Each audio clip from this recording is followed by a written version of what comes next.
and about consistency. Mathurin, as good as he was tonight, has does some of this too. Is that just being a young player, or is there something else there that you see that he's got something in him to get, more like tonight than the 4 and 5 point games? Yeah, I mean, he's grown a lot this year. Now his overall numbers are down, but his efficiency is significantly up from the field and from three. And so, those are very good signs. And, all along, it's been about, his development being equal toward offense and defense. We need him to be a great two-way player. He needs to be great on offense, and he needs to be able to take a matchup every night. And that's a hard thing to do. I believe he has the capacity to take on those kinds of challenges.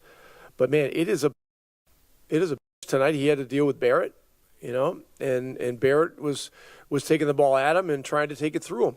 And, that's how these matchups are going to be every single night. So he's learning a lot. He's growing a lot. These big scoring nights are signs of what he's capable of. But consistency is always going to be a challenge with young players, and he's getting more consistent.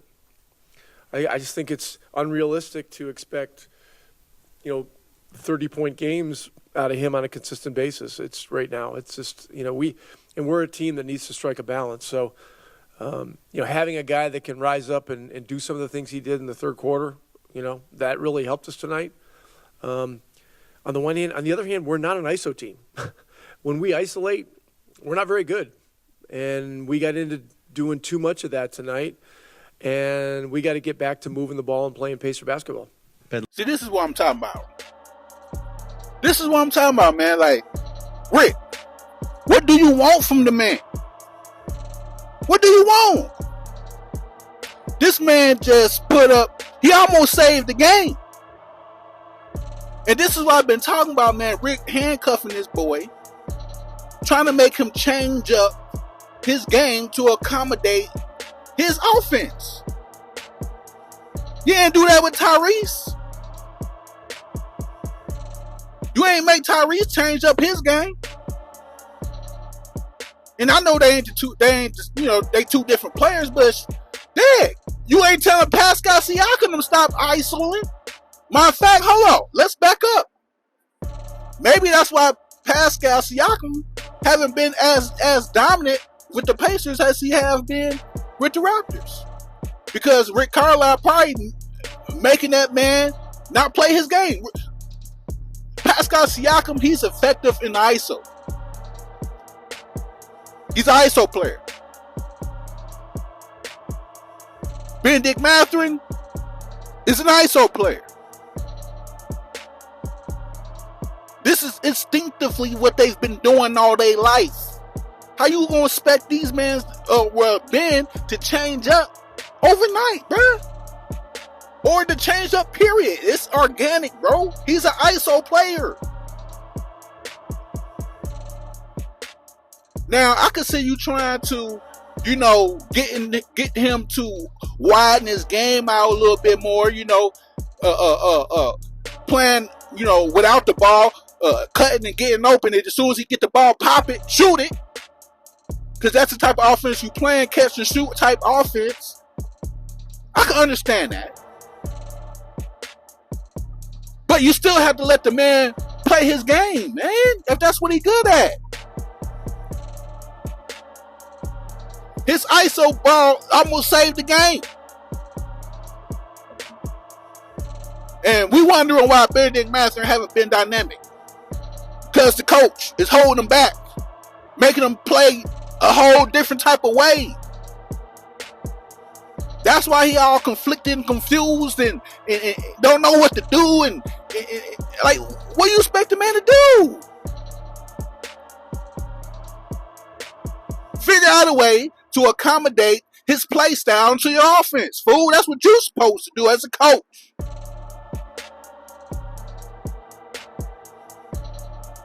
Don't force feed him into your offense, bruh. When you see how good he is at doing what he do.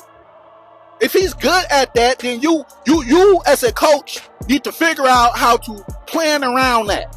Just like you did with Tyrese. Tyrese ISO every game. Not once have you got up on the podium talking about Tyrese ISO.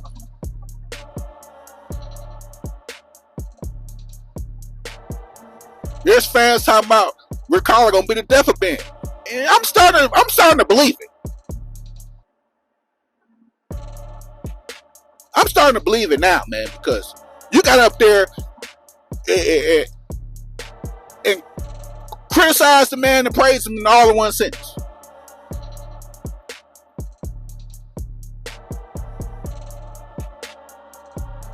Let the man play his game, Rick. Don't you want to win? Now, if I'm wrong, y'all call me out. Let me know in the comments. Let me know, because I know there's a lot of Rick Carlisle lovers out there that defend his every breath. Every time he fart past gas, say, yeah, he ain't do that. He ain't fart. I know y'all out there. And I ain't a Rick hater either. I like Rick. I appreciate Rick. You know what I'm saying? I appreciate him coming back to try to get a chip here in Indiana. He is a good coach. But there's things about Rick that I don't like. And I will call him out. You know what I'm saying? And the way I like how he's been dealing with Ben, but I don't like how he's been dealing with Ben, if that makes sense. You know what I'm saying? Like, I think I don't know, man. I think he's doing too much. I think he's forcing this dude, and I seen it, but now it's confirmed. I seen it. And that's why I've been playing the way he's been playing. Because he don't know what to do. You'll see him here. Get the ball, they pass to him, he'll pass right back. They pass to him, he'll pass right back. Because he don't want it. Because every time he do something, he gets hollered at for. He can't do nothing. He don't know what to do because that's not how he played. The worst thing that's going to happen is Rick Dumbbutt going to trade him to another team that's going to appreciate his talents and amplify him, and Ben is going to turn out to be a bona fide superstar in this league, and it's not going to be with the Pacers because Rick Carlisle want to force him to be a offensive player that's not him. Why are you trying to force this man to do something that's not him, man? I understand adding to his talents, man, but you can't make him completely play a whole different way. As every time you see Ben effective, it's off the ISO. Can't nobody really mess with Ben off the ISO. You even said that. He's a rhythm shooter. He like to get into make his moves and pop back and pop. Or he got one of the quickest first steps in the league. He'll get right past his player off the ISO. Damn, dude. Figure it out, Rick. I'm mad because I know what's about to happen, man. I know what's about to happen. Rick gonna keep forcing this dude to be somebody he's not, and he just not gonna gel with the team, and then they're gonna end up trading him. And it's not even Ben's fault.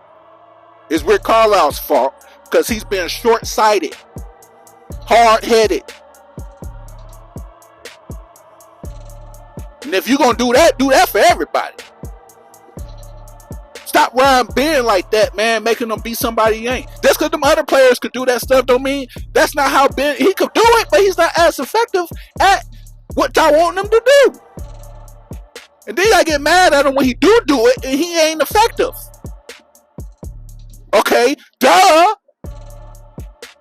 But you expect him to be, if that's not his game, you forcing him to play a style that's not his game, then get mad at him because he missing shots.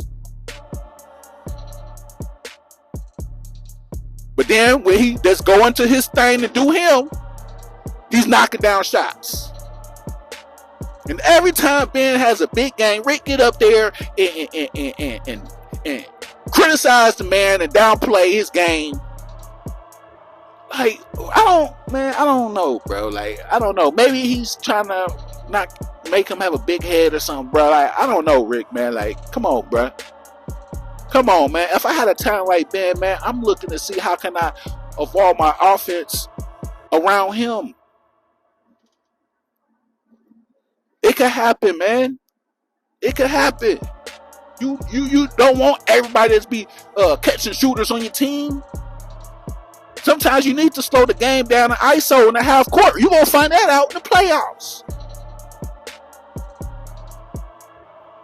It's good to have that versatility on your team, man. You got 2 ISO players on your team, Pascal Siakam and Ben Mathurin. That means they could get their shot or get open, get somebody else open so they could get their shot. When your ball passing movement is dead, you got 2 assurances on the floor that can ISO and get to their shot. Tyrese ain't even that good at his ISO. Come on, Rick, man. This Rex solo, man. I'm sorry I had to get this one out there, man, because I was just listening to it and it made me mad, man. You know what I'm saying? It just made me mad when I just gave some praise to him in the last video. It just made me mad, y'all. This Rex solo, man. I'm out.